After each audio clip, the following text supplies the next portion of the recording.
सूत जी को नमस्कार, सुखदेव महाराज को नमस्कार, व्यास देव को नमस्कार, श्रीमद् भागवत को नमस्कार करके हम भागवत की चर्चा करते हैं। श्री सुखदेव जी ने कहा, राजन मुनिवर, मैत्रेय जी के मुख से यह परम पुण्यमयी कथा सुनकर श्री विदुर जी ने पूछा, क्योंकि भगवान की लीला कथा में इनका अत्यंत अनुराग हो गया था।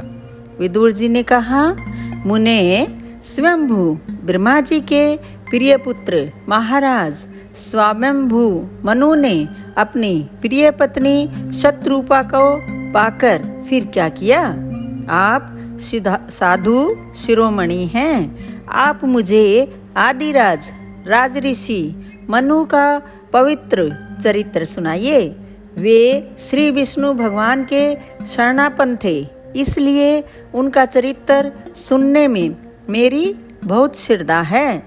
जिनके हृदय में श्री मुकुंद के चरणारविंद विराजमान हैं, उन भक्त जनों के गुणों को श्रवण करना ही मनुष्यों के बहुत दिनों तक किए हुए शास्त्र अभ्यास के श्रम का मुख्य फल है, ऐसा विद्वानों का श्रेष्ठ मत है। श्री सुखदेव जी कहते हैं, राजन विदुर जी सहस्र शीर्षा भगवान श्री हरि के चरणाश्रित भक्त थे। उन्होंने जब विनय पूर्वक भगवान की कथा के लिए प्रेरणा की, तब मुनिवर मैत्रेय का रोम रोम खिल उठा। उन्होंने कहा, श्री मैत्रेय जी बोले, जब अपनी भार्या शतरूपा के साथ स्वयंभू मनु का जन्म हुआ, तब उन्होंने बड़ी नम्रता से हाथ जोड़कर श्री ब्रह्मा जी से कहा, भगवान एकमात्र आप ही समस्त जीवों के जन्मदाता और जीविका प्रदान करने वाले पिता हैं, तथापि हम आपकी संतान ऐसा कौन सा कर्म करें जिससे आपकी सेवा बन सके। पूज्यपाद, हम आपको नमस्कार करते हैं। आप हमसे हो सकने योग्य किसी ऐसे कार्य के लिए हमें आज्ञा दीजिए जिससे इस लोक में हमारी सर्वत्र कीर्ति हो और परलोक में सद्गति प्राप्त हो सके। श्री ब्रह्मा जी ने कहा, तात पृथ्वी पते, तुम दोनों का कल्याण हो। मैं तुमसे बहुत प्रसन्न हूँ, क्योंकि तुमने निष्कपट भाव से मुझे आज्ञा दीजिए यूं कहकर मुझे आत्मसमर्पण किया है। वीर पुत्रों को अपने पिता की इसी रूप में पूजा करनी चाहिए। उन्हें उचित है कि दूसरों के प्रति ईर्ष्या का भाव न रखकर जहाँ तक बने उनकी आज्ञा का आदर पूर्वक सावधानी से पालन करें। तुम अपनी इस भार्या से अपने ही समान गुणवती संतति उत्पन्न करके धर्म पूर्वक पृथ्वी का पालन करो और यज्ञों द्वारा श्री हरि की आराधना करो। राजन, प्रजा पालन से मेरी बड़ी सेवा होगी और तुम्हें प्रजा का पालन करते देखकर भगवान श्री हरि भी तुमसे प्रसन्न होंगे। जिन पर यज्ञ मूर्ति जनार्दन भगवान प्रसन्न नहीं होते, उनका सारा श्रम व्यर्थ ही होता है, क्योंकि वे तो एक प्रकार से अपने आत्मा का ही अनादर करते हैं। मनु जी ने कहा, पाप का नाश करने वाले पिताजी, मैं आपकी आज्ञा का पालन अवश्य करूंगा, किंतु आप इस जगत में मेरे और मेरी भावी प्रजा के रहने के लिए स्थान बतलाइए। देव, सब जीवों का निवास स्थान पृथ्वी इस समय प्रलय के जल में डूबी हुई है। आप इस देवी के उद्धार का प्रयत्न कीजिए।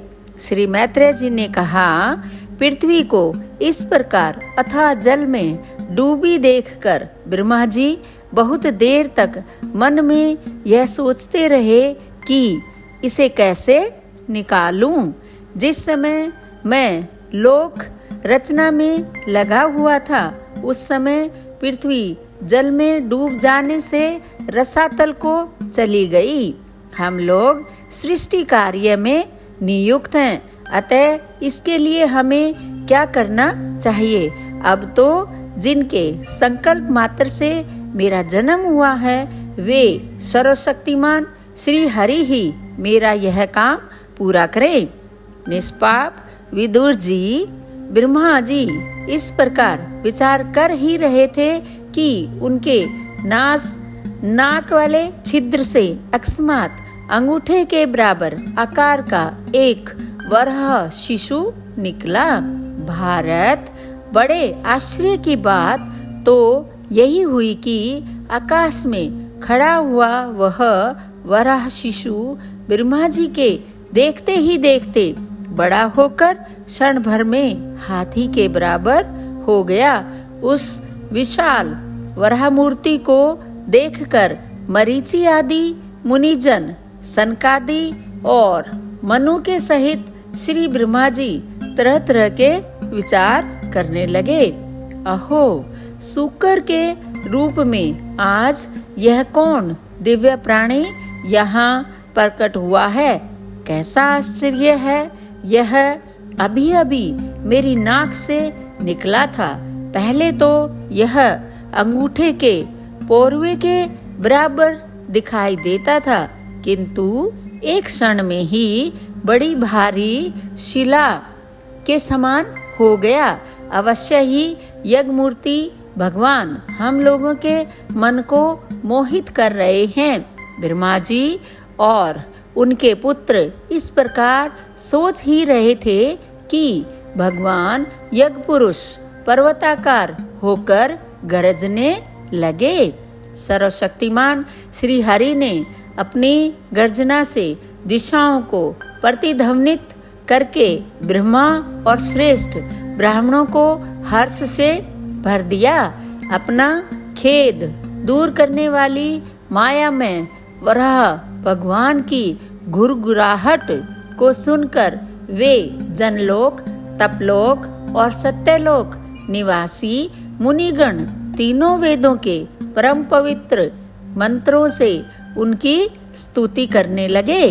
भगवान के स्वरूप का वेदों में विस्तार से वर्णन किया गया है, अतः उन मुनीश्वरों ने जो स्तुति की उसे वेद रूप मानकर भगवान बड़े प्रसन्न हुए और एक बार फिर गरज कर देवताओं के हित के लिए गजराज की सी लीला करते हुए जल में घुस गए। पहले वे सुकर रूप भगवान पूंछ उठाकर बड़े वेग से आकाश में उछले और अपनी गर्दन के बालों को फटकार कर खुरों के आघात से बादलों को छितराने लगे। उनका शरीर बड़ा कठोर था, त्वचा पर कड़े कड़े बाल थे, दाढ़ें सफेद थीं और नेत्रों से तेज निकल रहा था। उस समय उनकी बड़ी शोभा हो रही थी। भगवान स्वयं यज्ञ पुरुष हैं, तथापि शुक्र रूप धारण करने के कारण अपनी नाक से सूंघ सूंघ कर पृथ्वी का पता लगा रहे थे। उनकी दाढ़ें बड़ी कठोर थीं। इस प्रकार यद्यपि वे बड़े क्रूर जान पड़ते थे, तथापि अपनी स्तुति करने वाले मरीचि आदि मुनियों की और बड़ी सौम्य दृष्टि से निहारते हुए उन्होंने जल में प्रवेश किया। जिस समय उनका वज्र में पर्वत के समान कठोर कलेवर जल में गिरा, तब उसके वेग से मानो समुद्र का पेट फट गया और उसमें बादलों की गड़गड़ाहट के समान बड़ा भीषण शब्द हुआ। उस समय ऐसा जान पड़ता था मानो अपनी उताल तरंग रूप भुजाओं को उठाकर वह बड़े आर्त स्वर से हे यज्ञेश्वर मेरी रक्षा करो, इस प्रकार पुकार रहा है। तब भगवान यज्ञमूर्ति अपने बाण के समान पैने खुरों से जल को चीरते हुए उस अपार जल राशि के उस पार पहुँचे। वहाँ रसातल में उन्होंने समस्त जीवों की आश्रयभूता पृथ्वी को देखा, जिसे कल्पांत में शयन करने के लिए उद्यत श्री हरि ने स्वयं अपने ही उदर में लीन कर लिया था। फिर वे जल में डूबी हुई पृथ्वी को अपनी दाढ़ों पर लेकर रसातल से ऊपर आए। उस समय उनकी बड़ी शोभा हो रही थी। जल से बाहर आते समय उनके मार्ग में विघ्न डालने के लिए महापराक्रमी हिरण्याक्ष ने जल के भीतर ही उन पर गदा से आक्रमण किया। इससे उनका क्रोध चक्र के समान तीक्ष्ण हो गया और उन्होंने उसे लीला से ही इस प्रकार मार डाला जैसे सिंह हाथी को मार डालता है। उस समय उसके रक्त से थूथनी तथा कनपटी सन जाने के कारण वे ऐसे जान पड़ते थे मानो कोई गजराज लाल मिट्टी के टीले में टक्कर मारकर आया हो। तात जैसे गजराज अपने दांतों पर कमल पुष्प धारण कर ले, उसी प्रकार अपने सफेद दांतों की नोक पर पृथ्वी को धारण कर जल से बाहर निकले हुए तमाल के समान नीलवर्ण वराह भगवान को देखकर ब्रह्मा मरीचि आदि को निश्चय हो गया कि ये भगवान ही हैं। तब वे हाथ जोड़कर वेद वाक्यों से उनकी स्तुति करने लगे। ऋषियों ने कहा, भगवान अजित आपकी जय हो, जय हो। यज्ञपते आप अपने वेद त्रयी रूप विग्रह को फटकार रहे हैं, आपको नमस्कार है। आपके रोमकूपों में संपूर्ण यज्ञलीन हैं। आपने पृथ्वी का उद्धार करने के लिए ही यह शुक्र रूप धारण किया है, आपको नमस्कार है। देव दुराचारियों को आपके इस शरीर का दर्शन होना अत्यंत कठिन है, क्योंकि यह यज्ञ रूप है। इसकी त्वचा में गायत्री आदि छंद, रोमावली में कुश, नेत्रों में घृत तथा चारों चरणों में होता, अधर्व्यू, उद्गाता और ब्रह्मा इन चारों ऋतुबीजों के कर्म हैं। ईश आपकी थूथनी में श्रुक है, नासिका छिद्रों में सुरुआ है, उदर में ईडा है, कानों में चमस है, मुख में प्राशित्र ब्रह्म भागपात्र है और कंठ छिद्र में ग्रह है। भगवान आपका जो चबाना है वही अग्निहोत्र है। बार बार अवतार लेना यज्ञ स्वरूप आपकी दीक्षणीय इष्टि है।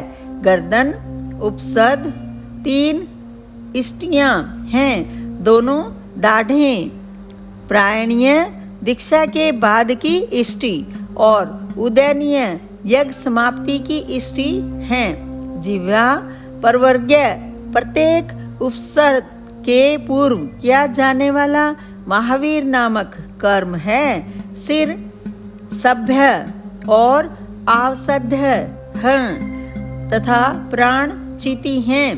देव आपका वीर्य सोम है। आसन प्रातः सब नादि 3 सवन हैं। 7 धातु अग्निष्टोम अत्यनिष्टोम उक्त षोडशी वाजपेय अतिरात्र और आप्तोर्याम नाम की 7 संस्थाएं हैं तथा शरीर की संधियां संपूर्ण सत्र हैं। इस प्रकार आप संपूर्ण यज्ञ और कृतु रूप हैं। यज्ञानुष्ठान रूप इष्टियां आपके अंगों को मिलाएं रखने वाली मांसपेशियां हैं। समस्त मंत्र, देवता, द्रव्य, यज्ञ और कर्म आपके ही स्वरूप हैं। आपको नमस्कार है।